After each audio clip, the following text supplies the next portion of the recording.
Hello साथियों, एक बार फिर से आपका हमारे YouTube चैनल पर स्वागत है। दोस्तों, जैसा कि इंडिया में जो प्लेन क्रैश हुआ था अहमदाबाद से लंदन के लिए जा रहा था, जिसके अंदर करीब 270 यात्री क्रू मेंबर सहित मारे गए थे, उसकी जांच रिपोर्ट आ चुकी है। और जांच रिपोर्ट में अंतर्राष्ट्रीय मीडिया क्या क्या बातें कह रही है, कौन क्या कह रहा है, इन बारे में इस वीडियो के अंदर बात करेंगे। यानी कि वीडियो काफ़ी इन्फॉर्मेटिव होने वाला है। वीडियो को लाइक शेयर कीजिएगा, आपकी जानकारी में कुछ ना कुछ वृद्धि होगी। तो देखिए, जांच रिपोर्ट क्या कहती है। सबसे पहले फ्यूल कट की बात ज़्यादातर सभी लोग कह रहे हैं कि एक्चुअली में हुआ क्या था कि जो शुरुआती जांच जो कहती है, शुरुआती जांच ये है कि शुरुआती जांच में पाया गया कि क्रैश से कुछ सेकंड पहले ही दोनों इंजन की जो फ्यूल कट थे वो स्विच हो गए थे, यानी कि बंद कर दिए गए थे। अब इसके अंदर ऐसा कहा जा रहा है कि जो फ्यूल कट किए गए थे वो मैनुअली किसी ने जानबूझ करके बंद किए थे, वो ऑटोमेटिक बंद हो ही नहीं सकते हैं। ऐसा रिपोर्ट के अंदर ये चीजें साबित हो रही हैं, दर्शा रही हैं। तो दुनिया भर में मौजूद जो मीडिया संस्थान हैं उनमें से अधिकतर ने क्या कहा है, अधिकतर ने जो फ्यूल कंट्रोल स्विच होता है उनको उसी आधार पर कह रहे हैं, और जो पायलट के बीच में जो बातचीत हुई थी उसी आधार पर कह रहे हैं, जोर दिया है कि भैया जो फ्यूल कंट्रोल स्विच होते हैं उसी को बंद किया गया था। इसमें एक ये भी आ रहा था कि एक पायलट ने दूसरे से बोला कि फ्यूल कट बंद क्यों कर दिए हैं, तो दूसरे ने बोला कि मैंने तो किया ही नहीं है। ऐसा कुछ भी मीडिया रिपोर्ट्स के अंदर आ रहा है। अब ब्रिटिश मीडिया इस बारे में क्या कह रहा है, जरा इसकी देख लेते हैं, बात चर्चा कर लेते हैं। तो देखिए, ब्रिटिश मीडिया क्या कर रहा है, टेलीग्राम चैनल ब्रिटिश मीडिया वो कह रहा है पायलट की बातचीत को रिपोर्ट में हाईलाइट किया गया, जबकि न्यूयॉर्क टाइम्स, गार्जियन और फाइनेंशियल टाइम्स ने उड़ान के दौरान प्रक्रिया में खामियों, ट्रेनिंग से जुड़ी बातों और फेडरल एविएशन एडमिनिस्ट्रेटर यानी कि FAA की एडवाइजरी को अहमियत दी है। यानी कि जो ब्रिटिश संस्थान है ना टेलीग्राफ, उसने क्या है, स्विच ऑफ कट के बारे में बात की गई है। लेकिन जो बाकी जो मीडिया है, न्यूयॉर्क टाइम्स है, गार्जियन है, फाइनेंशियल टाइम्स है, ये जो उसकी ट्रेनिंग है, ट्रेन की खामियां हैं, उसके बारे में ज्यादा बात कर रहे हैं। तो प्रारंभिक जांच रिपोर्ट में बताया गया कि विमान का fuel cut off switch run से कट ऑफ कर दिया गया था, इस पोजीशन में चला गया था। अब इसके अंदर सबसे बड़ी बात यही है कि आखिर ऐसा हुआ क्यों। अब जो अगली जो रिपोर्ट आएगी या अगली रिपोर्ट का जो बिंदु होगा वो अब इसी बात पे होगा कि आखिर ये कट ऑफ हुआ तो हुआ क्यों, मैनुअली हुआ या किसी ने ऑटोमेटिक हो गया या फिर मैनुअली किसी ने पर्टिकुलर साजिशन किया है, इसके बारे में ही आने वाली रिपोर्ट अब आएगी। तो देखिए, स्विच जो है गलती से बंद नहीं हो सकता।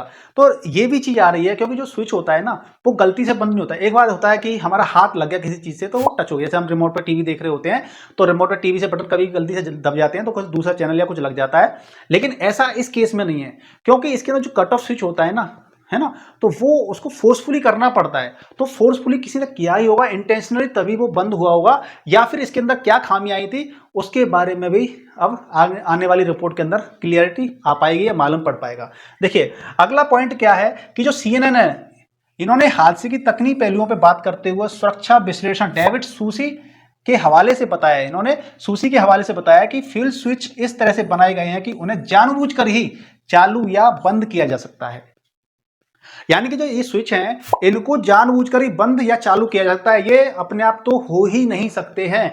अब इसके अंदर इंटरनल टेक्निकली कोई फॉल्ट था या किसी ने मैनुअली किया था, ये अब जांच का विषय है।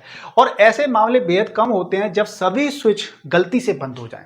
अगर कोई मान लीजिए गलती से बंद हो भी जाता है तो इंजन 1 का बंद हो सकता है या इंजन 2 का बंद हो सकता है, लेकिन दोनों इंजन का ही स्विच बंद हो जाए, ऐसी गलती भविष्य फ्यूचर में कभी सॉरी मैं फ्यूचर बोल रहा हूँ, सॉरी माफी चाहूंगा, पास्ट में कभी भी ऐसी गलती नहीं हुई है।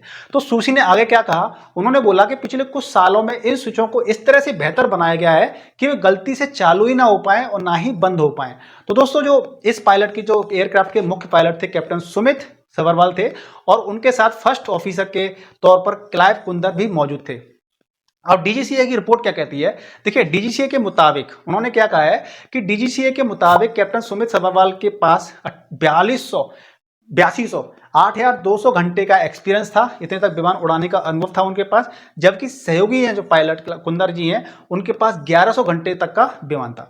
यानी कि इनके पास एक्सपीरियंस की कोई कमी नहीं थी। बहुत से लोग पहले स्टार्टिंग में ये आ रहा था कि इनको एक्सपीरियंस कम था पायलट लोगों को, नहीं, इन्होंने काफी ज्यादा एक्सपीरियंस था, काफी ज्यादा।